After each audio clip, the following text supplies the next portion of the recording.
Kwa hiyo nitoe wito kwa wananchi wote, hasa katika kipindi hichi, hasa mwaka huu tunakuja kwenye uchaguzi, tuhakikishe kwamba tunaitunza na tunaithamini amani tulionayo. Tusome kwenye nchi zetu, nchi za majirani na nchi nyingine duniani, kinachotokea pahala ambapo hakuna amani. Lakini tukija kwenye swala lako ni kwamba uchumi wa nchi yetu kwa mujibu wa takwimu ambazo tunazo za kiuchumi ni kwamba umekuwa uchumi kwa 7.5%. Kwa hivyo kukua kwa uchumi kwa asilimia hiyo, maana yake tunafanya vizuri sana. Nadhani kwa kanda hii ya Afrika Mashariki na Kati ukitizama wengi average ni 4%, 5%. Sasa unapozungumza 7.5%, hizo ni nyingi sana. Kwa hiyo mimi nitoe hongera sana kwa serikali kwa kuweza kufanya hivyo. Na hii inatokana na nini sasa? Hii inatokana na mipango madhubuti ambayo imekuja na serikali hii ya awamu ya 8. Kuhakikisha kwamba kwanza kuna uwekezaji wa kutosha. Uwekezaji huu unapokuja unasaidia sasa kupata ajira. Uwekezaji huu unapokuja unahakikisha kwamba hizi jamii ambazo tunaishi, ajira zile zinawasaidia kuhakikisha kwamba maisha yao yanakuwa mazuri. Lakini chengine ni masuala ya uzalishaji. Tuko Pemba hapa.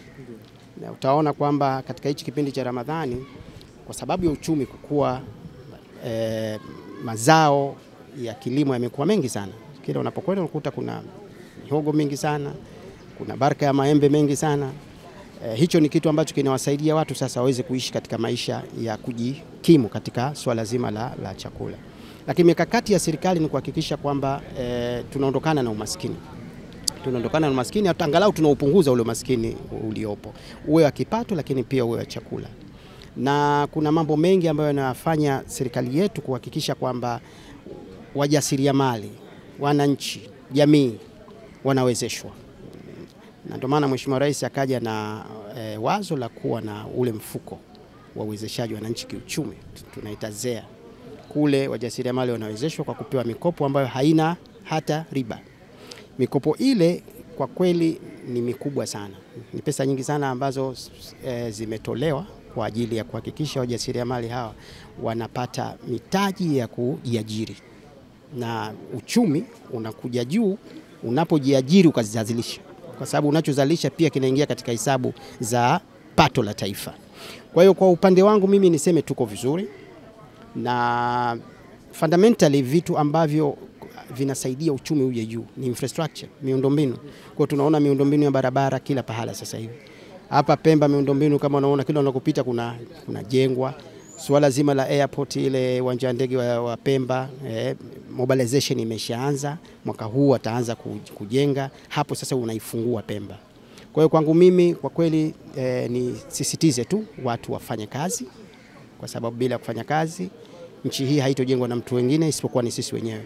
Nisisitize watu wafanye kazi, wafanye bidii ya kuleta amani, kuidumisha amani tulionayo, lakini pia watu wapendane.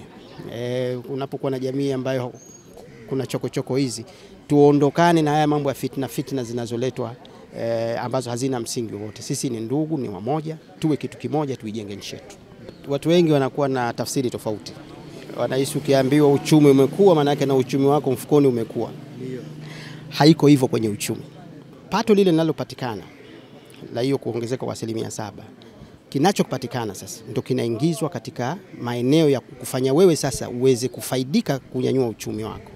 Na ndio ile swali tunapozungumza, inapojengwa barabara, sawa? Maana yake nini? Mkulima sasa atakuwa na uwezo wa kutoa bidhaa zake kupeleka sokoni kwa sababu ya barabara zilizojengwa. Kunapojengwa mabandari haya, maana yake mkulima au mtu mzalishaji wa kitu chochote, iwe ni uvuvi na vitu, atakuwa na uwezo sasa wa kusafirisha mazao yake kwa kupitia bandari zile. Suala kubwa ambalo watu wanatakiwa walifahamu ni kwamba serikali bidii inafanya kuhakikisha kwamba ile miundombinu ambayo ndio itasababisha sasa wewe ikupe faida tuitunze, kwa sababu tunaziona barabara zetu. Gharama kubwa sana imetumika kujenga hizi barabara, na ni barabara ambayo inatumika kwa kila mtu, sekta zote. Iwe wewe leo uko kwenye sekta ya kilimo utafaidika na hizo barabara, uwe kwenye sekta ya uvuvi utafaidika kwenye hizo barabara, uwe kwenye sekta ya biashara utafaidika kwenye barabara, uwe kwenye sekta ya usafiri utafaidika kwenye hizo barabara. Kwa hivyo tafsiri kubwa ni kwamba ule uchumi mkubwa wenyewe tunaita macro economy, Ndio hiyo tunayozungumza. Sasa inatafsirika kwa kuweka miundombinu, kuweka hayo mashule watu wakasoma. Ukisoma maana yake nini? Utaondokana na umaskini.